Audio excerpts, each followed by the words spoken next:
that the best way that people can learn how to go online to a computer is to go through some of the bulletin boards. Can you first of all explain what a bulletin board is? Indeed. It's very much like the electronic equivalent of a notice board, which you find in some foyers of hotels or whatever, where people can leave messages to each other and so on, except we get through to it using a telephone. To get to it, we use Prestel, so I'll dial the Prestel telephone number, which in London is 618. OK, Prestel is answering now. Switch the modem online. On the screen we can see the Prestel welcome page. I can see at the bottom of the screen it's actually telling me all the keys I have to hit to continue. Yes, we've made it very simple, so you just follow the instructions on the bottom of the board, press 1 in that case. And here's the main menu.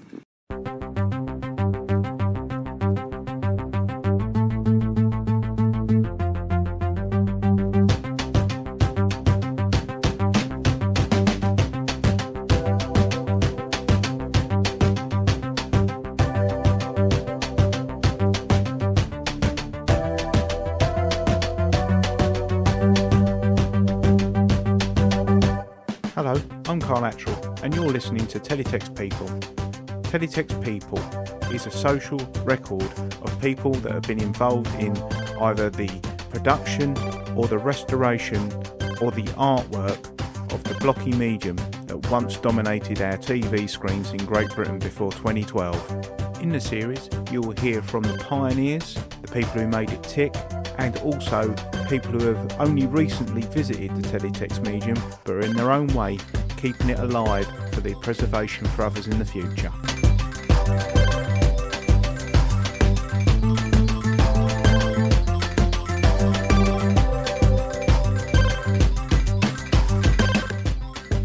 In this episode, I speak to Sara Scott-Rivers, who's worked extensively both with Viewdata and with Teletext.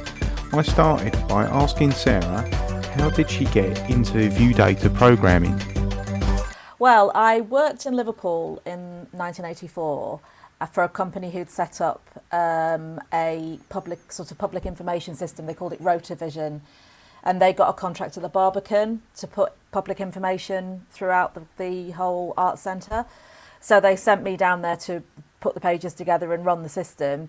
It was a cyclical video text or view data system, so it wasn't interactive. There was no keypads or anything.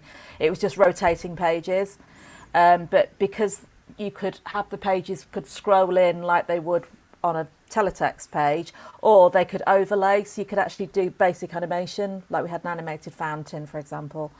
So that's how I started and really enjoyed it. Oh right, okay. So for the for the Barbican, then that's the is that the art gallery in London? It's a huge arts centre. Yeah, it opened I think early '80s. It's got cinemas, art galleries. It's like a sort of little city on its own, really. It's an amazing place. It's all brutalist architecture, which people either love or hate. But I was absolutely taken by it, and I still go back now. It's just wonderful place. What sort of items were you having to put together on Rotavision then to catch the eye of people as they were coming in? Promoting what films were on, concerts like London something orchestra, I can't remember, probably symphony orchestra I guess, plays, they had various theatres. So it's really kind of promoting the various arts elements of the Barbican and the restaurants and cafes. So just a sort of text guide to what you could see when you visit. And what technology were you using to get that up? Were they any sort of like recognised computers, or were they sort of like nameless terminals? BBC Micro, yeah. There's a picture of me with very goth hair sitting in front of a BBC Micro with the Barbican logo on. And you were just using a sort of like a Viewdata editor to display them pages? Yeah, written by the people, ITM they were called, Information Technology and Marketing in Liverpool. They wrote the software. And obviously the Barbican was a big deal to sell it to them because, for a little tiny Liverpool company selling to London. And they also did one for the Garden Festival in Liverpool as well, but that's probably way before everybody's time. The terminals that were displaying the output, were they like cup monitors, or would they use the UHF, normal televisions? It was all done by the tech team at the Barbican, so it just appeared on TV screens around the place. I don't know the technology behind it. I just sat in this little box and pressed a button, and then it magically went down their cabling and appeared around the building. Oh, well, that sounds like a wonderful introduction into into the medium, and it's a shame. Obviously, it doesn't get wider appeal because it's in a bit of a sort of a closed system. Yeah, and I mean, nobody, when I was working there, no one really understood what I did. I said I make little pictures out of squares. It was, unless you had to just say it was a bit like Oracle on the TV, But yeah, people were sort of like, "Oh, is that really a job?" So so you had some good times there. How long did you work at the Barbican for doing that? I think I was only there for less than a year. Somebody came along from the COI, which is the Central Office of Information, and he was really keen on Viewdata and Videotext.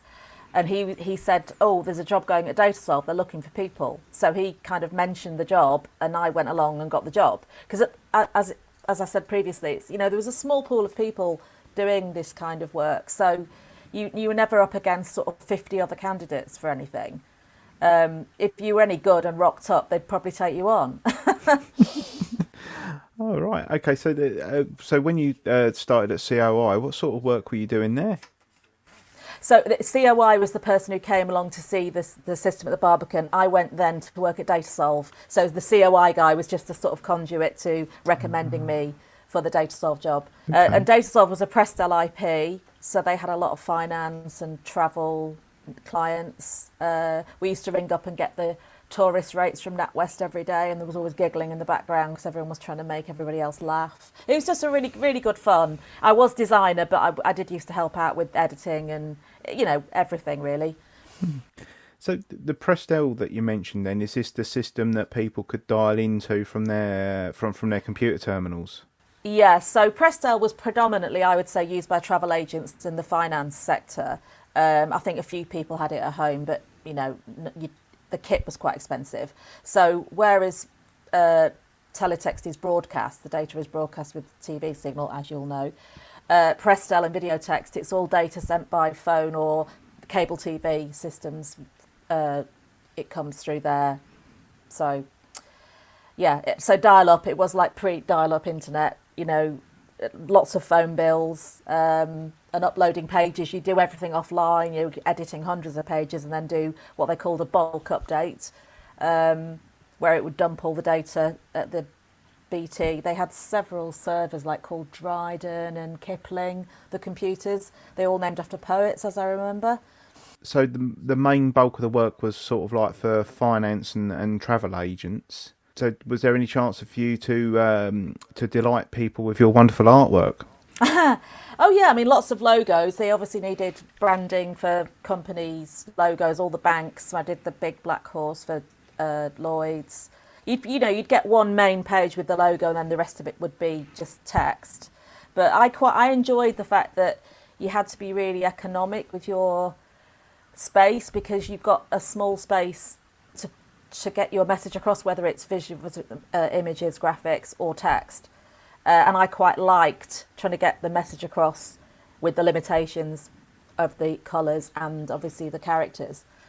And even now, if I'm doing a document, I keep it to one page. I do not let things run over like one line into 2 pages. I'm quite make the most of, use a small amount of information, but make it work for you. And I'm sure that's because of how I started in doing Prestel pages and text pages. Yeah, less is more, certainly. Yes, definitely. Yeah. Don't waffle. Well, I could take a few tips from that. The horse that you mentioned for Lloyd's, I would imagine that would be like the worst ever job interview for a graphic designer working with Prestel. Well, to be honest, I don't have an art background. I'm quite creative, but I quite like drawing things out of little squares. So it wasn't a nightmare to me. I took to it really naturally. But I'm sure if you were a proper designer, you'd probably be like pulling your head off. But I'm not a proper designer, so I was okay. It's like cross stitch, little squares, and I do so I guess I could. I just had the right head for the job. With your time at DataSolve, did that move on to anything else? Yeah, from DataSolve, I saw an ad for another Prestel IP, GWV, which was Gwyn Williams Viewdata. And they put an ad on saying, "Do you want to work in TV?" And because he had quite a lot of clients that were theatre and television and whatever, he did Time Out, for example, at GWV. So I moved from Datasolve to GWV. Again, I think they only interviewed 2 people. And I was delighted to leave Datasolve and leave all the finance clients behind because they were a bit boring, like NatWest, Lloyds, all the insurance companies. And then GWV bought all the Prestel IP data from Datasolve. So all the clients came back and I had to work on them again. But that's just the way it goes. So you were moving on to working with like the arts and gig guides and things like that. Yes, exactly. Yeah. Yeah, and then you're just getting your feet under the table, and then Lloyd's come knocking back at the door, wanting I know, their but APRs. It's fine. It's fine. I mean, I knew all about it, so it's just. But you should never kind of hate part of your job because you never know if it's going to come back and bite you. And they also did Westminster Cable text listings, so that was a new type of page to put together. And the people who ran Westminster Cable, I ended up working for one of them later on at Videotron Cable. So again, it's like a very small, be nice to everybody because you don't know who you're going to bump into in a few years. Can you tell me a bit more about Westminster Cable? Westminster Cable was, a cable service for the London Borough of Westminster. So it was TV listings predominantly, as far as I can remember. But yeah, as you can imagine, a TV listing for all the channels they had on Westminster Cable. Oh, I see. So, like, if you had cable being piped in, you'd have, like, an information service piped in on top of it. I think that was run on an Apricot PC, as far as I can remember.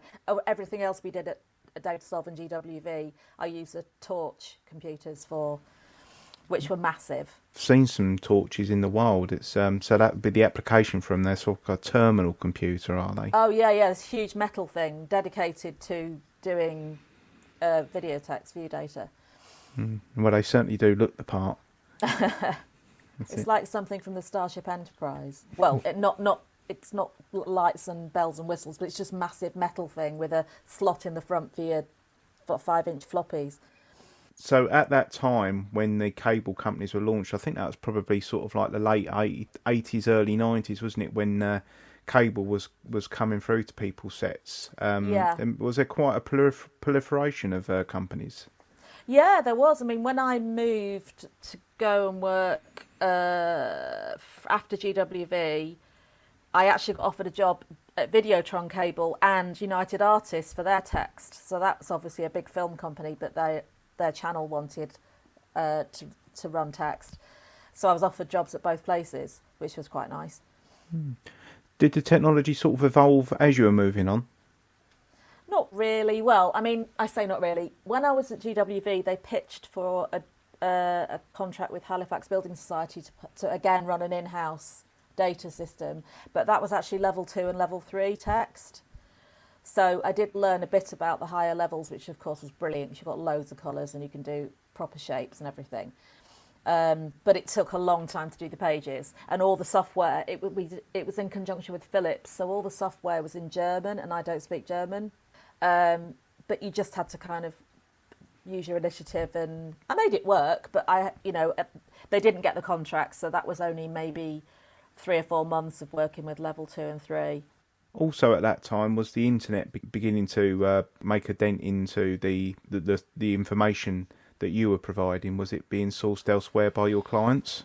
I would say that was a bit later on, because I worked at Teletext from 92 to 95 and left in 95 to go on to design websites. So I would say by around 94, 95, the internet was starting to blossom and people were realising that actually there was other places you can put this information and do a lot more with it. So you mentioned Teletext. How did you land a job there? Was it a similar sort of thing? That's quite funny, actually. I actually approached them 3 times. I sent a letter and then I think I rang up. And I kind of gave up, but somebody who worked in the client services department had worked at Oracle and had also worked with me at GWV.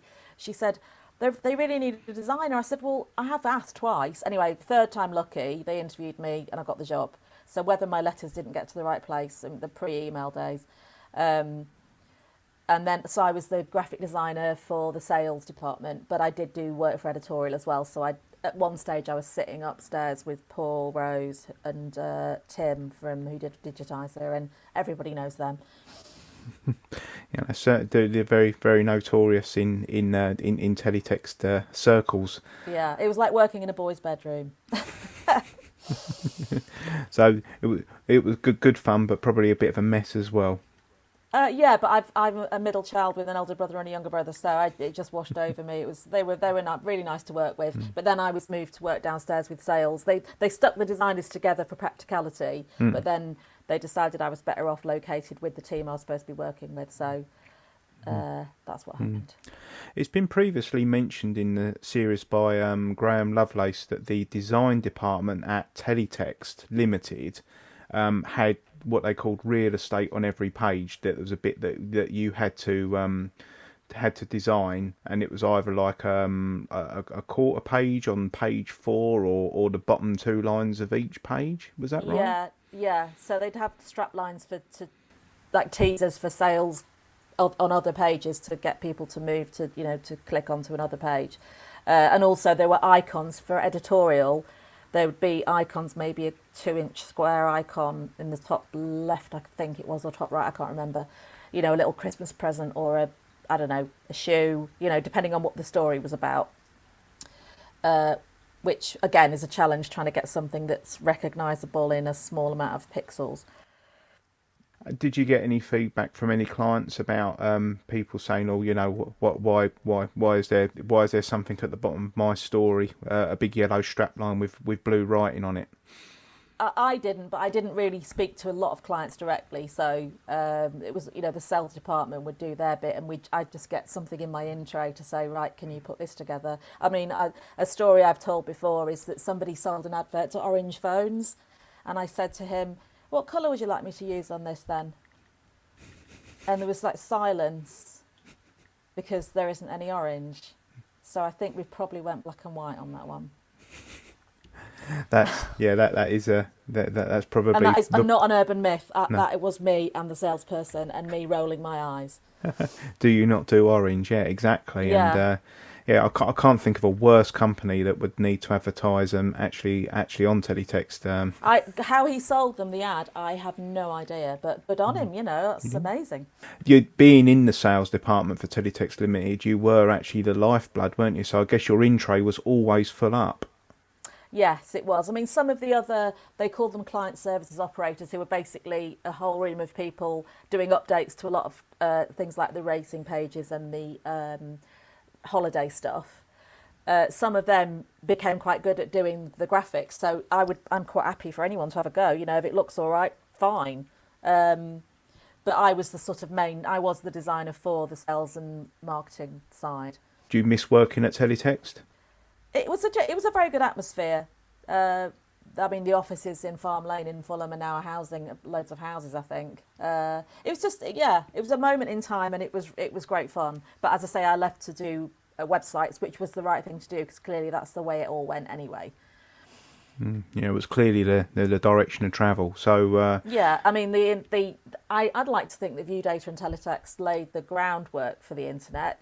People being able to access information instantly. But once it blossomed, there's no way that text was going to be able to even, it wasn't a poor relation; it was a dead relation. I guess it facilitated the internet. Without it, people wouldn't have been used to getting information so easily. Exactly. Yeah. I mean, now I'd love to show sort of a 15, 16-year-old. Oh, this is how we used to get. My ex-boyfriend used to listen to or follow the cricket on what would have been Oracle, I guess, at the time, or Teletext. I don't think teenagers would be able to get their head around the fact that this was the only way you could get information, unless you put the TV on. Yeah, and at that time with only 4 or 5 channels. Exactly. Yeah. Exactly. Yeah. It's a different world. They don't know they're born. Well, nostalgia certainly ain't what it used to be, Sarah. That's for sure. Absolutely. Yeah. So, what are you up to now, Sarah? What can we? Where can we find you? I work as a freelance virtual PA, and I'm a proofreader, and I do a bit of property management. So absolutely nothing to do with any of these jobs that I've done. The proofreading, though, I definitely, because I have got an interest in language and, like I say, being economical with words, don't use too many. So it does have a bit of a crossover with doing text pages. Yeah, so it might not sound very exciting, but I like it and I have nice clients and I can work at home in my pyjamas. So do you still keep any of your artwork on those old 5.25-inch floppies anywhere? No. I've got one booklet that they did a teletext of various designs that people did, predominantly probably Paul Rose and I, but a few by other people. But no, I don't have anything from those days apart from this one booklet. And do you still dabble with old computers or anything like that, or is that just all completely in the past now? No, I fancied getting a Raspberry Pi, but I'm so busy with work and I do a lot of stuff. I live in Derbyshire, having relocated from London in 2019. So I do quite a lot of stuff locally in the village, and I just don't have the time really. And I do flower arranging and painting and making scarecrows, and I'm always doing something. So the IT side has sort of died off a little bit, but it does frustrate me. I mean, I used to, one of the jobs I did, it was pre-Windows, so you had to know a bit of DOS to get the stuff to work. It probably with the IBM PCs that I used at GWV, that now it's more difficult to delve and find, Windows is great, and don't even get me started on Apple devices because they don't want you to do any delving. So I've never had an Apple device and I would never have one. I'm completely a Windows or DOS girl. But no, I can't say that I've got any flags to wave, say I'm doing brilliant programming or anything. I did find programming interesting. When I learnt to do websites, I wrote HTML from scratch, which clearly several years later it was all done, with programs rather than you having to write the code. So I enjoyed it, but I'm happy what I do in other ways now. Well, thank you very much for joining us, Sarah. That's been really, really great to speak to you. No, very happy to speak to you, and like I say, I'm pleased to be one of the women. Definitely our premier video text. You don't really come across as many people in that sort of arm of it as you do with the teletext now, I think. But I think it is great that there is an interest in this quite quirky technology, because for ages people used to take the mickey out of me about, it's not really proper design, is it? And I think, well, people are paying me to do it, so now it's really, you get retro items in Paper Chase and it's all little squares, and I have a wry smile when I see an ad or anything that's remotely looks like 8-bit. Somebody did a Christmas jumper and I was looking at it going, well, you couldn't have actually made that shape. But then my husband would just say, oh, really, Sarah, just get over yourself. It's really kind of you to come along and share your thoughts, Sarah. It's brilliant. No, very happy to. Like I say, my husband's kind of like, oh, God, another nerdy bloke wants to talk to you. I know, I said, well, I'm a nerdy woman, so shut up. Yeah. Well, just promise him it's the last one ever. Just promise him that until the next one comes along. He's all right. He'll think if she's happy, I'm happy.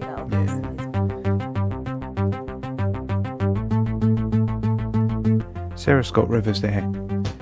I'd like to thank her for her contribution to the Teletext People podcast. You can send feedback via the Discord group where there's a link in the programme notes, or you can contact me at teletextar, or you can email sunspotstories@gmail.com. Remember, you can always rate this podcast by some magical algorithm that probably helps the podcast along a bit, or you can like it on YouTube. Teletext People is a bytehigh no limit production and is presented by me, Carl Attrell, and until next time, keep it blocky.